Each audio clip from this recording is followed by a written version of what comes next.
You laugh. This was actually quite traumatic for me because I created issues because of this. Oh, really? Yes. What issues? I would ruin takes. Chris would be like, cut, Emma, you're doing it again. You're mouthing dance lines. Harry Potter wasn't just a movie series. It was a decade-long spell that defined a generation. We watched them grow up at Hogwarts, but what we didn't see was the chaos behind the castle walls. Friendships formed, hearts broke, and more than a few magical secrets stayed buried under those robes. The cast is finally breaking their silence, revealing the moments that never made it to the big screen. From on-set crushes to scenes that were too dark even for Voldemort, it's all coming out now.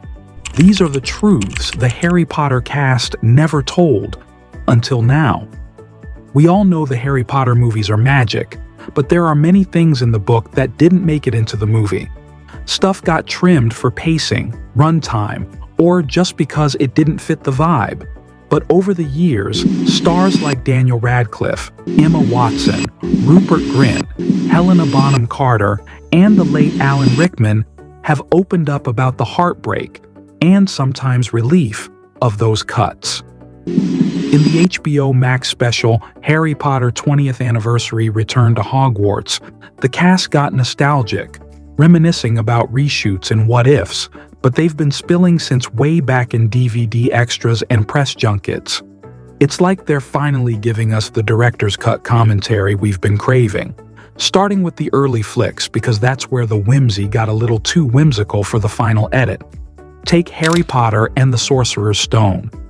One scene that got the axe early was this extended potions lesson where Snape, Alan Rickman, really lays into Harry.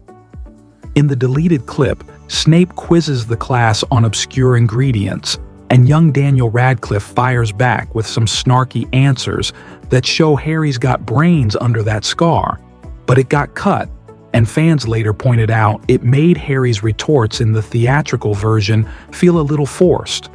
Daniel himself has reflected on this in chats about the TV reboot, saying stuff like how the movies rushed character beats, and scenes like this could have fleshed out his arc without spoiling the mystery.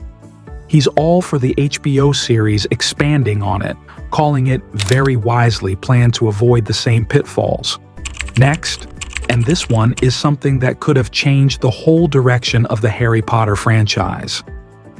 Emma Watson almost quit the movie. Can you even imagine Harry Potter without Hermione? Well, Emma Watson almost made us face that nightmare. After filming Order of the Phoenix, Emma said the fame was really overwhelming and that she often felt lonely despite being surrounded by a huge cast and crew. Daniel Radcliffe later admitted that they were all terrified she might walk away. Hermione leaving would have been catastrophic, not just for Hogwarts, but for the story itself. Think about it. Ron would have basically had to marry a broomstick. Luckily, Emma stuck around, and the series was saved, and our sarcasm levels remained intact. Fast forward to Chamber of Secrets, and we've got a close call with Crabbe and Goyle that never saw daylight. Harry, Ron, and Hermione are sneaking around, and the goons nearly catch them in a broom closet mishap. Rupert Grint's Ron panics hilariously, fumbling his wand like the lovable mess he is. Grint has talked about these kinds of cuts in interviews, saying the early scripts were packed with little moments that made Ron funnier, but they trimmed them to fit the adventure. Emma also said that cuts like this made Hermione seem more know-it-all than friendly. Remember her helping Ron study to stop him from cheating? That got sliced, and Watson said it would have added heart to their trio dynamic. Look at you, playing with your cards. Pathetic. We've got final exams coming up soon. I'm ready. Ask me any question. All right, what are the 3 most crucial ingredients in a forgetfulness potion? I forgot. And what, may I ask, do you plan to do if this comes up in the final exam?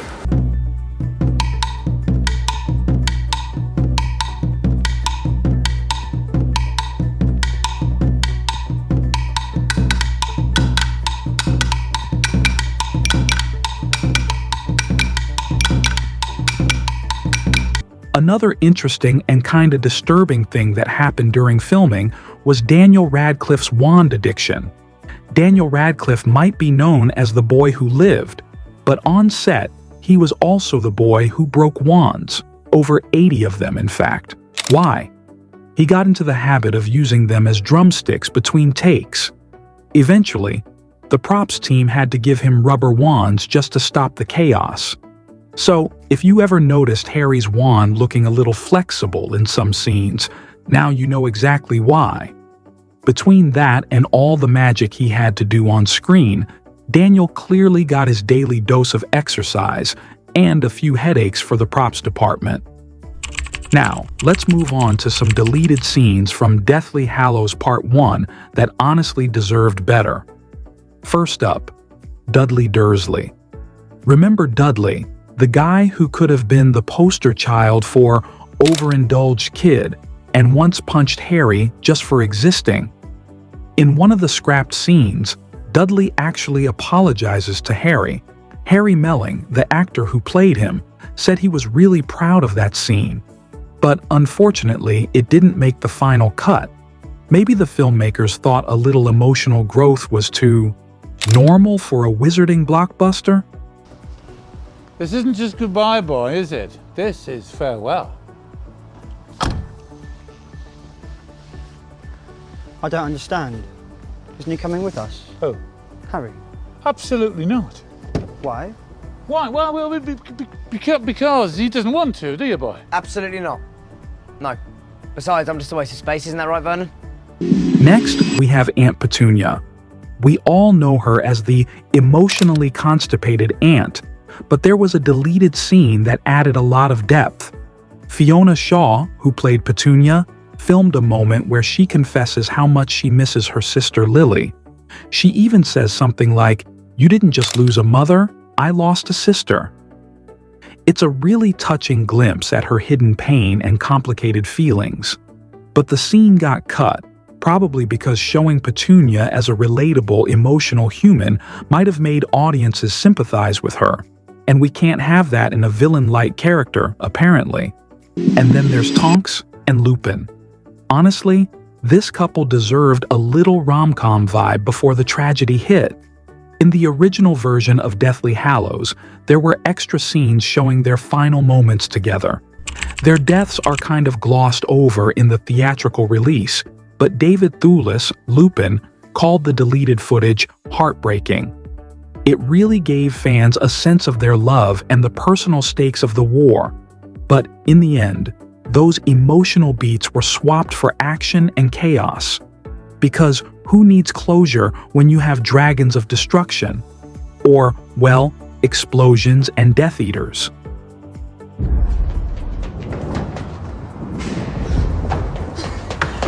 You shouldn't have! It's Teddy who needs you. He'll sleep till dawn and snore like his father.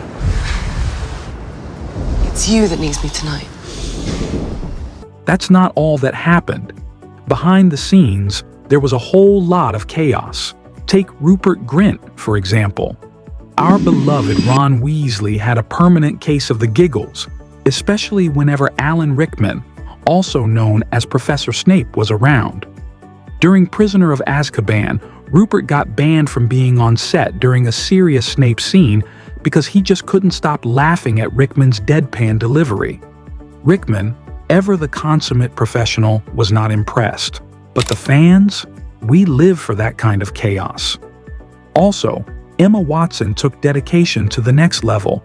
Not only did she memorize all of Hermione's lines, but she also learned other actors' lines, and would sometimes mouth them while they were speaking. Directors eventually had to ask her to stop because it was messing with the shots. Imagine trying to act while Hermione is silently correcting you in real time. Terrifying, right? But like, I couldn't help myself. It was like, I was such a loser. I really loved those books. I really wanted to do my job well, and I kind of overdid it. And yes, there were magical mishaps that never made it to the screen.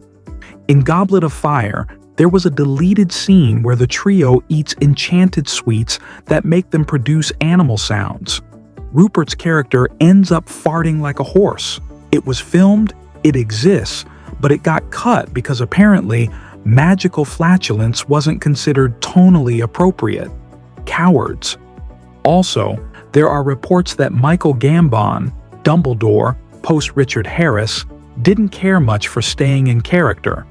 He'd show up in pajamas, mess with props, and once wore a fake beard with a cigarette tucked inside. He also loved pranking Daniel Radcliffe by whispering dirty jokes right before takes. There was one time where in this room, actually, Michael Gambon and Alan Rickman, and I think Alfonso was kind of coordinating it, took the opportunity to play a practical joke on me. Really funny. And for you? Yeah. And the whole of the Great Hall is sleeping. Now, let's look at some unscripted moments that made it into the movie. Some of the best Harry Potter moments didn't come from the script. They came from the actors just being themselves, or a little to themselves. Tom Felton, our favorite scheming Draco Malfoy, once got a bit too carried away during a duel scene with Harry. In Half-Blood Prince, he accidentally punched Daniel Radcliffe in the face. Not a casual oops punch either, more like, I just knocked out the boy who lived and I'm not even a Death Eater yet. The scene didn't make the final cut, but the blooper reel? Absolutely priceless. Next, if you thought Ron was just a lovable sidekick, think again. Rupert Grint had a chronic case of the giggles, especially during serious emotional scenes. Take Dumbledore's death, for instance. While the cast was sobbing and the music swelled, Rupert was quietly trying not to snort. Emma Watson even said they had to reshoot some of the most emotional moments multiple times because Rupert just couldn't keep a straight face. Pure chaos, and yet somehow it worked. There are also reports that Alan Rickman, the king of deadpan, loved a good prank. During Prisoner of Azkaban, he once planted a fart machine in Daniel Radcliffe's sleeping bag during a somber scene. The result? A room full of actors mourning Sirius Black, while Snape's face remained perfectly stoic. Classic Slytherin-level trolling.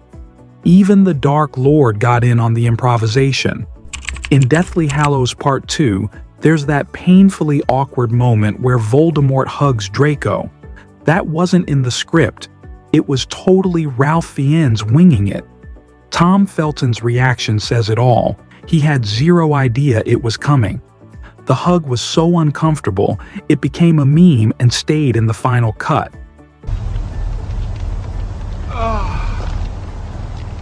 Well done.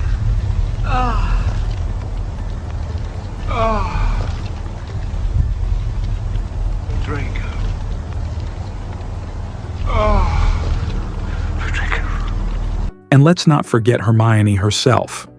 Early in filming, Emma had a habit of mouthing other actors' lines while they spoke. You can actually spot her lip-syncing to Daniel Radcliffe's dialogue in Philosopher's Stone. It's cute, a little creepy, and kind of hilarious, like Hermione was secretly trying to cast a spell to steal Harry's lines. A stone that makes gold and stops you from dying. No wonder Snape's after it. Anyone would want it. Something doesn't make sense. If all Snape wants is the Sorcerer's Stone, why did he try and kill you during the Quidditch match? You're helping them with their lines. You laugh. This is actually quite traumatic for me because I created issues because of this. Oh, really? Yes. What because issues? I would ruin takes. Chris would be like, cut, Emma, you're doing it again. You're mouthing dance lines. Now let's talk about the heavy hitters, the later Harry Potter films, where deleted scenes started to feel less like trims and more like amputations. Order of the Phoenix is probably the biggest culprit. With so much story to cram in, tons of moments hit the cutting room floor. And no one felt that sting more than Helena Bonham Carter, who played the wonderfully unhinged Bellatrix Lestrange. Helena actually trained for 3 weeks in wand dueling for what was supposed to be an epic showdown between Bellatrix and Sirius Black, Gary Oldman, in the Department of Mysteries. The fight was choreographed as a full-on duel, Bellatrix dodging curses, her wild hair flying everywhere, and Sirius fighting back with the calm intensity of someone who's seen too much Azkaban. It was meant to show how evenly matched they were before Bellatrix finally takes him down.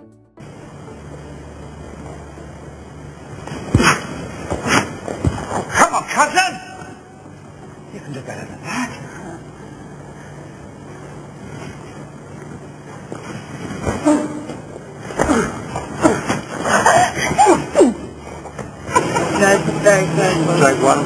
Helena went all in. She practiced every movement, every spell, and even ended up with what she called a wand blister from gripping her props so tightly during filming. I was really good with all my spells. It was really complicated stuff, she told Entertainment Weekly back in 2007.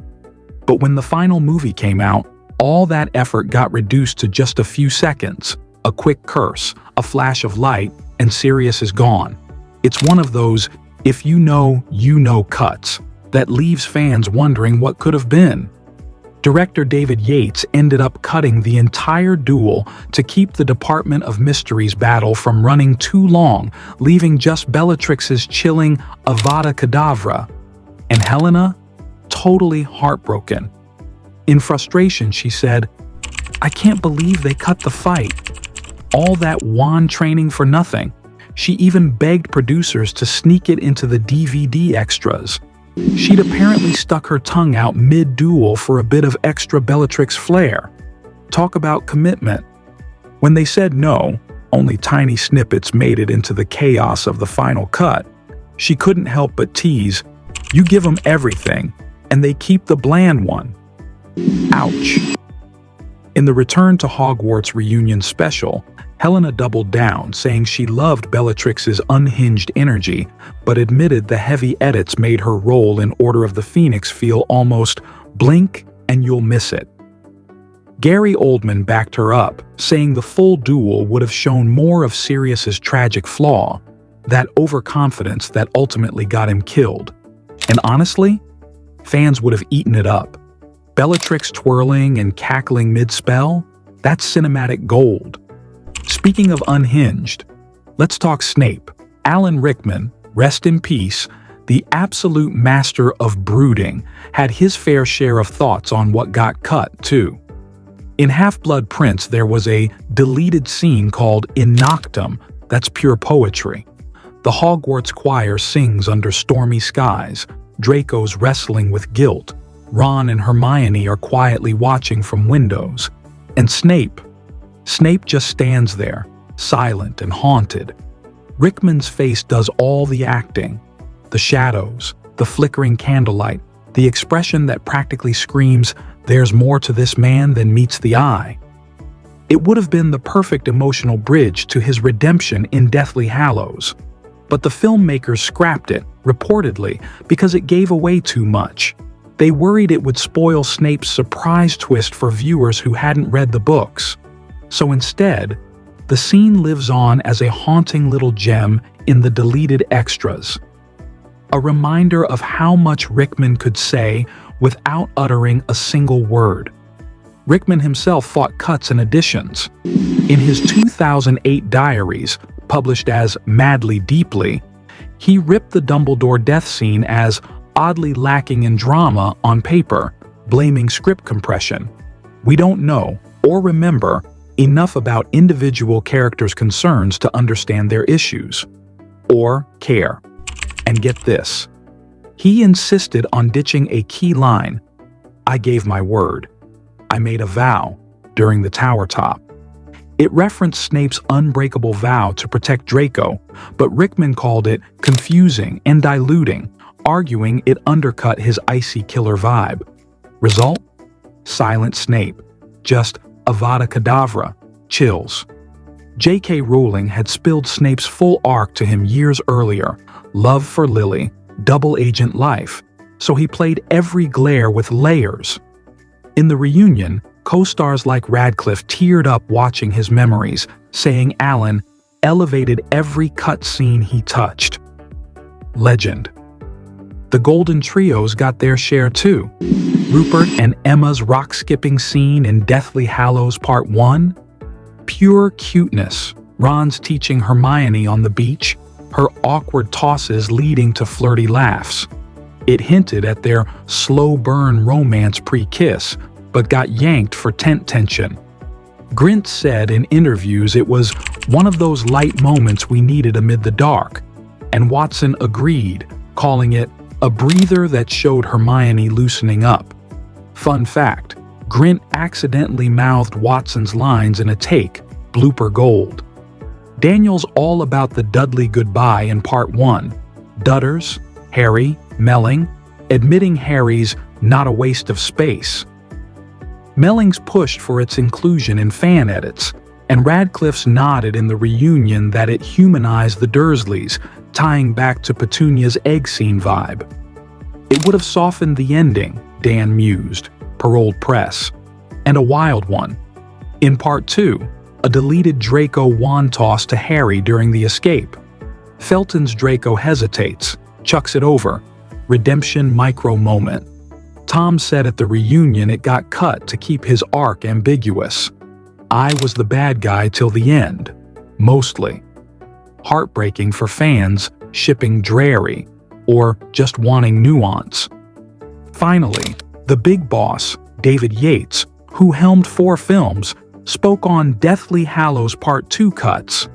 In a 2011 Gizmodo chat with screenwriter Steve Kloves, Yates admitted trimming an extended Aberforth, Michael Gambon, wait no, Robbie Coltrane, Aberforth's Brendan Gleeson stand-in, convo with Harry for rhythm. It feels right in the dark at 2 hours. Kloves added they compressed emotions. Snape's Great Hall standoff with Harry, how dare you stand where he stood, was a late addition to punch the grief. But the real gut punch? That final battle dialogue. Voldemort, Ralph Fiennes, sneers, "Why do you live?" Harry retorts, "Because I have something worth living for." Teased in trailers, cut because it felt belabored. Voldy wouldn't chat, he'd curse. Yates saved it for extras, saying fights needed a visual punch over words. Fiennes laughed in interviews about reshoots, but Radcliffe called it a missed emotional peak. After a decade of wand-waving, troll-fighting, and dodging Voldemort's skincare routine, the Harry Potter cast had to say goodbye. And spoiler alert, it was not just a casual, see ya at the wrap party. Daniel Radcliffe admitted that filming the final scene of Deathly Hallows Part 2 was brutal.